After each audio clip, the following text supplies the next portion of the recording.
A ameaça de guerra nuclear tem perturbado a humanidade desde que foi desenvolvida. Primeiro, o mundo inteiro ficou chocado com o bombardeio de Hiroshima e Nagasaki. Durante a Guerra Fria, os governos da União Soviética e dos Estados Unidos ensinaram suas sociedades, via televisão, como se proteger de uma bomba atômica. Com a desintegração da União Soviética, tanto dentro quanto fora do país, havia preocupação de que armas nucleares caíssem em mãos erradas. Além disso, os estados nucleares falavam à população sobre o átomo pacífico. Como aconteceu com muitas invenções militares, os governos queriam aplicar tecnologias nucleares para uso civil. Além das usinas nucleares, por exemplo, eles queriam lançar carros com motor nuclear nos Estados Unidos e na União Soviéticas. Em meio às histórias de átomos pacíficos, ocorreram acidentes em Chernobyl, Fukushima e Three Mile Island, os maiores dentre eles. De fato, esses pensamentos filosóficos de que, em caso de algo, nem teríamos tempo de perceber o fim se aproximando, têm perseguido as pessoas globalmente por quase 80 anos. Mas há outra razão para a ansiedade que a mídia parece ignorar. E o nome dessa razão é Paquistão, que possui armas nucleares. Crise econômica, explosão demográfica, inundação catastrófica de 2 anos atrás, movimentos separatistas bem na fronteira com os talibãs, enorme dívida com o Fundo Monetário Internacional e a China. Tal conjunto de dificuldades está diante de Islamabad agora mesmo, e no interesse de uma enorme região que abrange o alcance potencial dos mísseis nucleares do Paquistão, ajudar este país a não desmoronar. Linhas no mapa. Um dos principais problemas do Paquistão são os vizinhos hostis. Tudo começou com aquele mesmo mapa do general britânico McMahon, sobre o qual falamos no vídeo sobre a expansão chinesa na Ásia.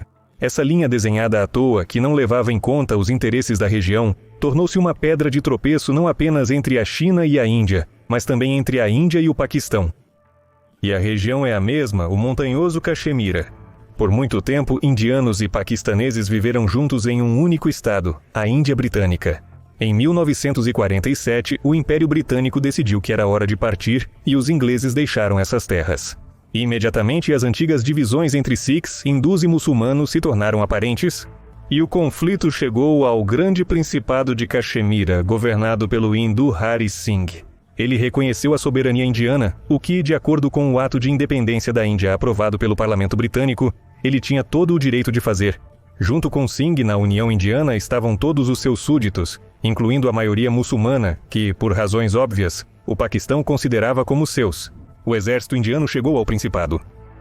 A situação tornou-se um impasse.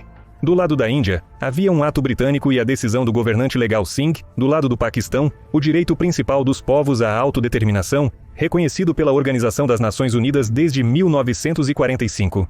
Então, já em 1947, o Paquistão declarou guerra pela região. O exército paquistanês conquistou 1/3 da Caxemira. Após isso, foi assinado um acordo de paz. Os paquistaneses tentaram novamente em 65, acreditando ter força suficiente para a vingança.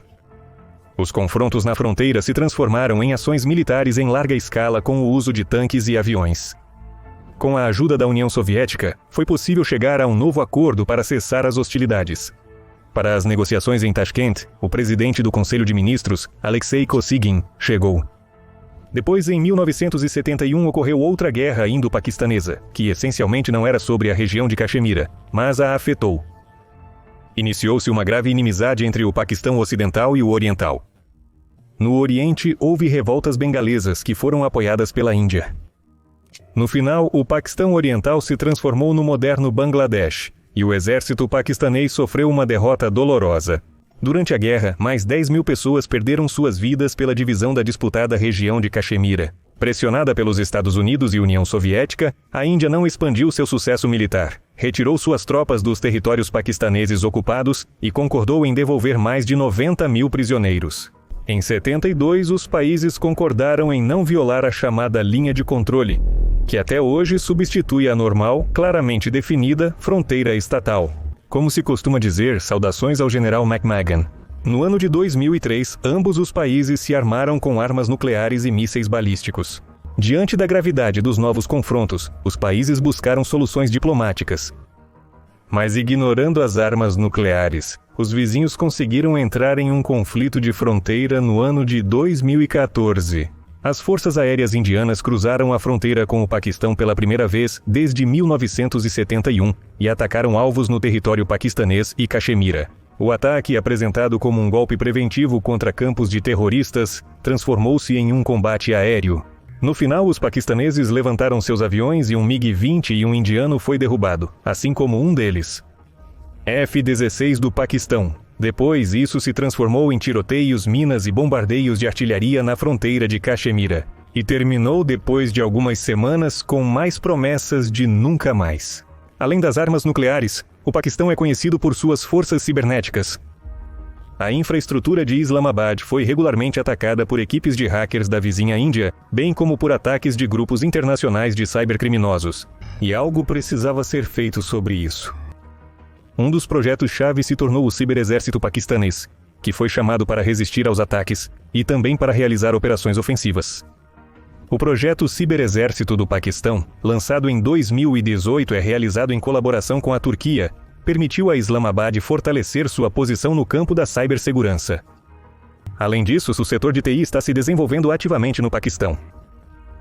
Hoje, mais de 2.000 empresas estão operando no país, empregando mais de 300 mil especialistas em TI que falam inglês. No Paquistão, também existem 30 parques tecnológicos onde o software é desenvolvido. E anualmente, as universidades preparam mais de 20 mil engenheiros de TI e programadores. Não sem a participação de especialistas em TI, em 2014 cientistas da Universidade do Colorado modelaram as consequências de um intercâmbio nuclear entre a Índia e o Paquistão. Os cientistas partiram do pressuposto de que cada lado lançaria cerca de 50 bombas nucleares, o que representa aproximadamente metade do potencial nuclear de cada país. De acordo com o cenário, a potência de cada bomba seria equivalente a 15 quilotoneladas de trinitrotolueno. A bomba Little Boy, lançada em Hiroshima, tinha aproximadamente essa energia. Os métodos de modelagem computacional pintam um quadro assustador do mundo após um apocalipse regional. Como resultado do fogo mortal que surgirá nas cidades, 5 milhões de toneladas de fuligem entrarão na atmosfera. Ao atingir a atmosfera, a fuligem de pessoas queimadas, produtos de petróleo e edifícios se tornará uma tela própria, que por 9 anos cobrirá a superfície da Terra dos raios solares. E isso levará ao fato de que as temperaturas médias mais baixas serão estabelecidas na Terra nos últimos 1000 anos. Os invernos ficarão em média 2,5 graus mais frios Celsius. No verão, as temperaturas serão 1,4 graus mais baixas. Nas condições de um inverno nuclear, as geadas reduzirão o período vegetativo das plantas em 40 dias. As colheitas agrícolas não terão tempo para amadurecer. O aquecimento da atmosfera levará à perda de 15 a 20% da camada de ozônio sobre áreas povoadas. Isso aumentará o fluxo de radiação solar ultravioleta no verão em 30 a 80%, o que causará enormes danos à saúde das pessoas, à agricultura e aos ecossistemas marinhos, que fornecem mais de 30% das proteínas animais consumidas pelas pessoas. A redução das temperaturas atmosféricas e a falta de luz solar resultarão no resfriamento do oceano a uma profundidade de 100 metros. Este processo criará um déficit térmico de longo prazo. Na Ártico, a área de gelo marinho aumentará de 10 a 15% nos próximos 4 a 7 anos. A área de gelo na Antártica aumentará em 20 a 25%. Como resultado, a temperatura da água no oceano continuará a diminuir mesmo 26 anos após uma guerra nuclear local. Isso significa que os volumes de pesca também diminuirão. Todos os fatores acima mencionados levarão a uma grave crise alimentar no planeta. Bilhões de pessoas passarão fome. Estas são as consequências de confrontos entre apenas 2 países na Ásia. Claro, não se pode chamar esse conflito de totalmente resolvido, mas pelo menos o machado de guerra entre o Paquistão e a Índia, se não enterrado, pelo menos não está sendo usado para o propósito pretendido. Mas a situação com os vizinhos do norte é muito pior. Aqui, outra linha sangrenta foi traçada por outro general britânico, Mortimer Durant. A linha Durant, como passou a ser chamada, cortou a terra dos clãs Pashtun como uma faca quente na manteiga. A fronteira tornou-se uma constante dor de cabeça para os ingleses. As tribos Pashtun de ambos os lados estavam prontas para se levantar a qualquer momento, especialmente se a hostil Grã-Bretanha e seus estados fornecessem armas. O Paquistão herdou esse problema da Índia Britânica. Praticamente desde os primeiros anos de existência do Estado, as elites paquistanesas, principalmente da província de Punjab e Sindh, tiveram que lidar com a questão Pashtun. O popular partido Pashtun, Servos de Deus, manteve laços estreitos com o Congresso Nacional Indiano, agitou contra a divisão da Índia Britânica e a própria existência do Estado do Paquistão. Nesse meio tempo, o Afeganistão era contra a admissão do Paquistão na Organização das Nações Unidas, justificando isso com uma disputa territorial não resolvida e exigindo que Islamabad movesse a fronteira até o rio Indus. Recebendo uma recusa, os afegãos apoiaram as armas de Mirza Ali Khan, que proclamou a criação do Estado de Pashtunistan nos territórios do Paquistão, habitados pelos Pashtuns. Islamabad conseguiu suprimir este movimento separatista, mas Cabul continuou exigindo concessões territoriais, armando e financiando os separatistas. A situação permaneceu assim, com combatentes de vários grupos radicais sendo constantemente armados em territórios disputados. Obviamente, o governo do Paquistão não gostou das notícias sobre a possível chegada dos talibãs ao poder no Afeganistão. Ainda em 2017, o Paquistão começou a construção apressada de uma fronteira totalmente funcional. 2 cercas de malha metálica cobertas com arame farpado no topo e equipadas com câmeras de vigilância e sensores infravermelhos de movimento. O trabalho continuou durante a pandemia e, apesar dos esforços dos paquistaneses, não foi possível concluir a tempo. Cerca de 10% da linha de fronteira permaneceram inacabados. Quase no ano novo, um atirador de elite do exército afegão, agora talibã, matou 2 soldados paquistaneses que esticavam uma cerca de arame. Em resposta aos disparos paquistaneses contra aldeias fronteiriças afegãs, a artilharia talibã reagiu prontamente. Resumindo, a situação entre o Afeganistão e o Paquistão não promete nada de bom. Em janeiro de 2024, o Irã e o Paquistão trocaram ataques de mísseis. Os alvos desses ataques foram nomeados como bases de grupos separatistas lutando pela independência de Baluchistão, uma região na fronteira do Irã, Paquistão e Afeganistão. A maior parte da população é composta por representantes do povo Baluchi. Este é um povo do grupo iraniano, cujos representantes são principalmente seguidores do Islã sunita. As terras de Baluchistão são ricas em gás e minerais valiosos, no entanto, é uma das regiões mais pobres e subdesenvolvidas economicamente. Nesta região operam combatentes que o Irã e o Paquistão consideram uma célula terrorista. Primeiro o Irã e depois o Paquistão lançaram ataques de mísseis contra eles. Como você já deve ter entendido, o Paquistão está cercado por todos os lados, se não por inimigos, certamente por mal-intencionados. Mas ainda não falamos sobre o último vizinho, o Nordeste. Interests Chineses. Para o Paquistão, a fronteira celestial é realmente uma, porque a passagem de fronteira é uma das mais altas do mundo. Ele passa pelo passo Khunjerab, que está a 4.600 metros acima do nível do mar. A fronteira conecta a rodovia Karakoram, que passa pelo território disputado de Gilgit-Baltistão. Nesta estrada está localizado o Porto Seco de Sust. Esta cidade possui uma posição estratégica, por onde passam todas as viagens de passageiros e cargas através da fronteira Paquistão-China. Aqui começa a cadeia comercial que atravessa todo o país, que faz parte do mesmo projeto Um Cinturão, Uma Rota. E uma parte muito importante, pois dá à China a variabilidade do comércio com acesso direto ao Mar Árabe, tornando o subcontinente menos dependente economicamente do comércio através do Estreito de Malaca. Aliás, essa iniciativa irrita muito o governo indiano, adicionando combustível ao fogo. Em 2013, quando a construção começou, a China declarou que o Paquistão é um elo-chave em sua iniciativa multitrilionária de cinturão e rota, e o corredor paquistanês é o ativo mais importante. A esfera de cooperação era ampla, incluindo a construção de um porto de águas profundas em Gwadar, uma linha de estrada e ferrovia deste porto até a província de Xinjiang no oeste da China, para ajudar o Paquistão a superar o déficit de energia, modernizar suas redes de transporte e transição de uma economia predominantemente agrícola para industrial, com investimentos em mineração, agricultura e até mesmo ciência e educação. Nada surpreendente, você diria. Como de costume, a China investiu muito dinheiro em um ativo promissor. E sim e não. Além disso, claro, a já mencionada saída para o Mar Arábico. Porém, os investimentos no Paquistão podem sumir sem vestígios. Em 2017, alugou o porto de Gwadar por 40 anos, o que faz da China simultaneamente operadora e desenvolvedora. Embora conceitualmente isso fosse razoável, os frequentes ataques desses mesmos rebeldes baluchis, direcionados à infraestrutura do corredor, e especialmente aos chineses, tornaram a conclusão da construção e a operação ao longo da rota uma proposta irrealista. A oposição deles surge do fato de que os projetos chineses beneficiaram significativamente as províncias que já são mais desenvolvidas. Além disso, após os chineses construírem a hidrelétrica de Dasu, os trabalhadores locais também começaram a sofrer ataques de radicais.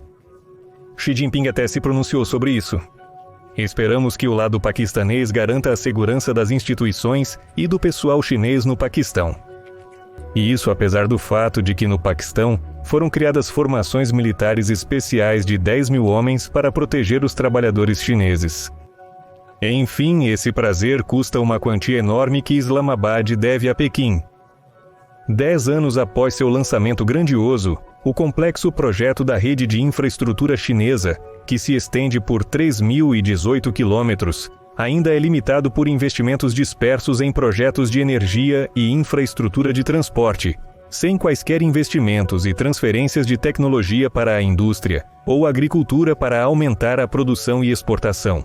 A fase final de longo prazo é prevista para 2026 a 30, mas considerando o ritmo lento do trabalho, a incerteza política e o crescente ceticismo de ambos os lados, é provável que a maioria dos projetos acabe congelada. Portanto, considerando a crescente crise financeira, o Paquistão provavelmente tem apenas um caminho a seguir, e o trem também é o mesmo. Colapso econômico. Todos esses conflitos crescentes nas fronteiras podem acender a principal dor de cabeça do Paquistão: economia. No ano de 2013, a dívida externa foi avaliada. A dívida caiu para 20 bilhões de dólares, uma redução de 22% em relação ao ano anterior. A dívida é aproximadamente dividida entre a China e o Fundo Monetário Internacional. O Fundo Monetário Internacional já exigiu um aumento na carga tributária sobre os paquistaneses, para que o governo pudesse pagar suas dívidas, o que, como você pode imaginar, só piora a situação no país. Com a China também não é simples.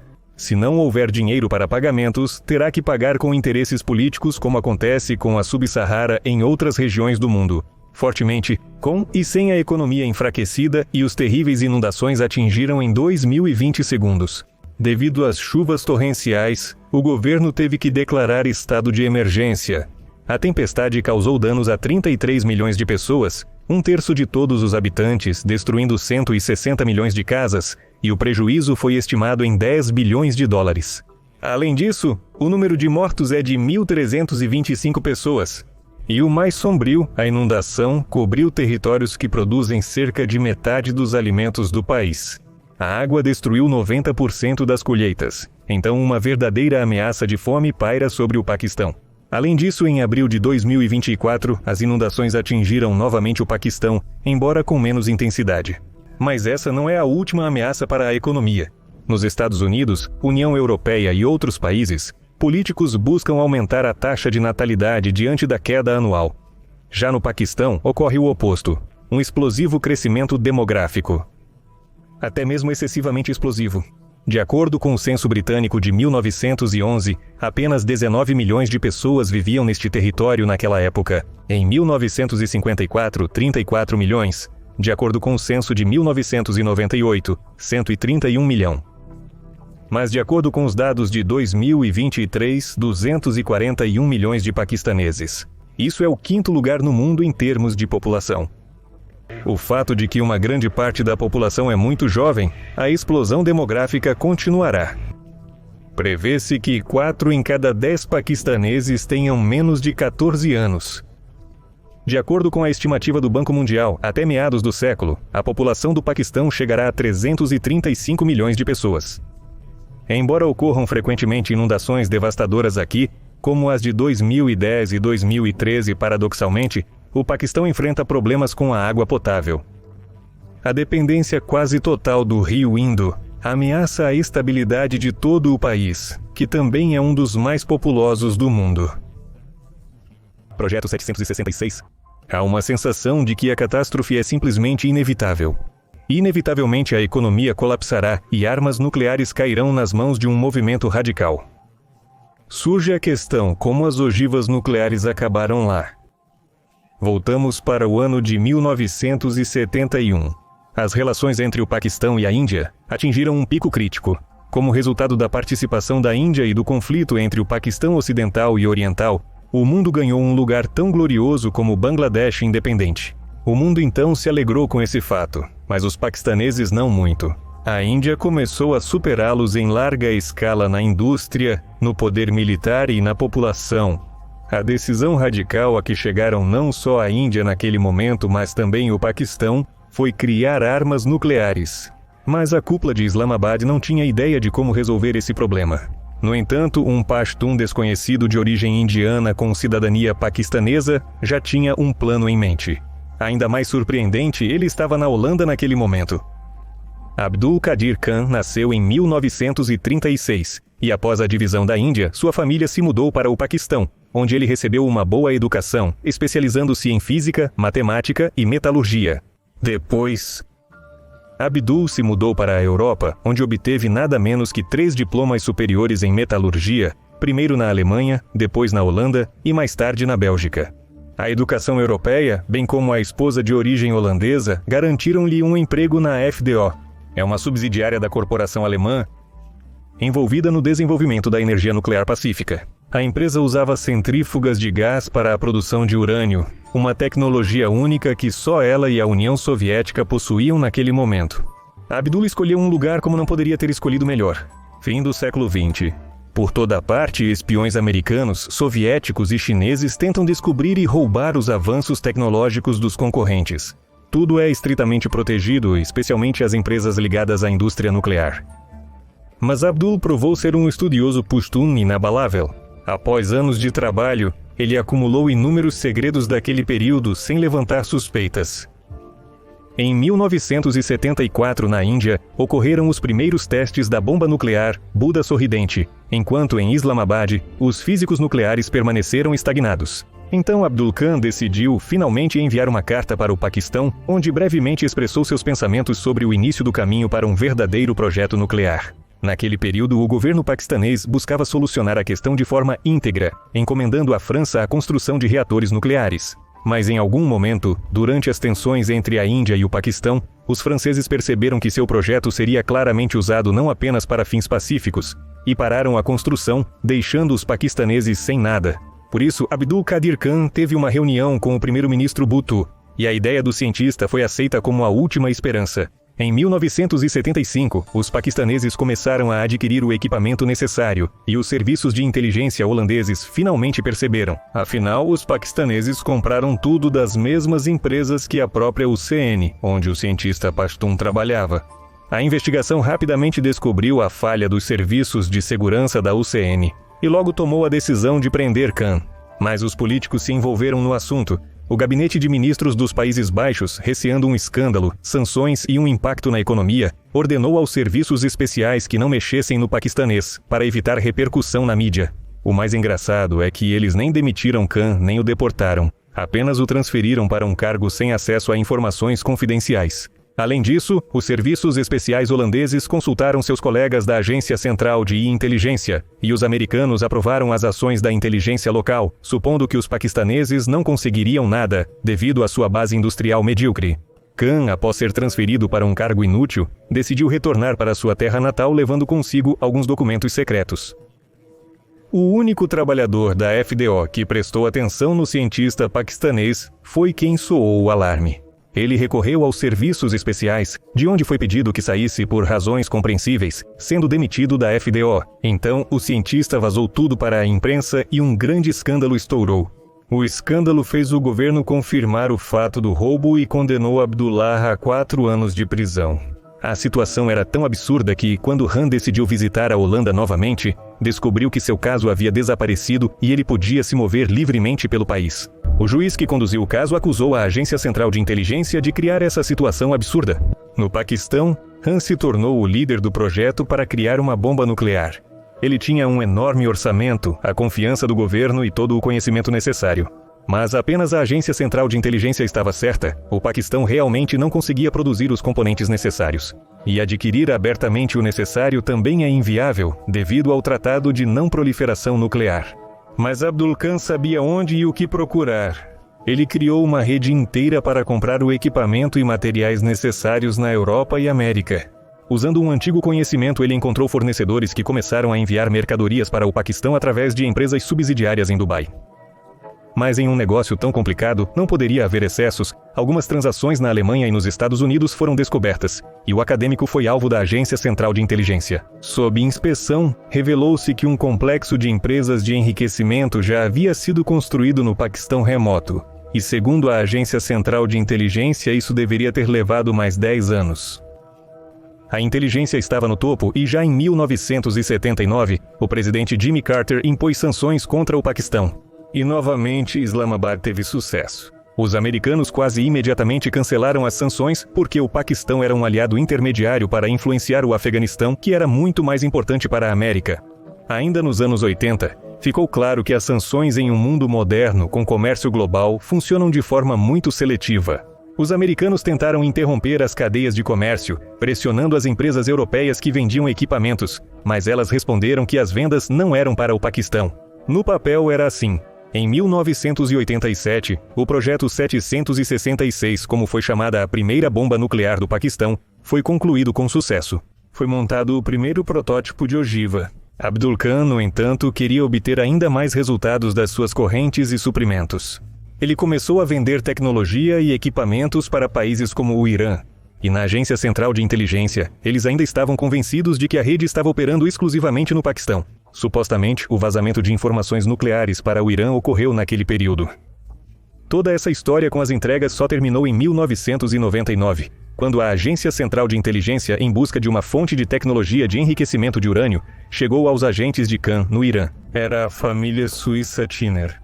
Descobriu-se que Abdul vendeu centrífugas para o Irã, e foi ele quem vendeu materiais para os projetos nucleares da Coreia do Norte e da Líbia. Além da família Tiner, que vazou todas as informações pela rede, ninguém mais pagou pelo negócio nuclear. Os suíços receberam penas reais, enquanto Khan ficou em prisão domiciliar e com uma admissão de culpa. Mas ele já era um herói do Paquistão, então não parecia possível fazer algo com ele. Desde então, pode-se afirmar que o Paquistão ganhou alguma certeza na arena política. Agora, o conflito com a Índia se tornou algo de uma conversa geopolítica. As duas nações com armas nucleares começaram a ser mais precisas e a resolver diplomaticamente os problemas entre si. Mas passou algum tempo, e agora o Paquistão está em um ponto absolutamente diferente. Colapso econômico e dívidas enormes, tensão com grupos radicais nas fronteiras, inundações. Os vizinhos do Paquistão têm que se preocupar com seu futuro ao lado de uma potência nuclear falida. Mas vamos falar sobre outros eventos interessantes e personalidades em futuros vídeos em nosso canal.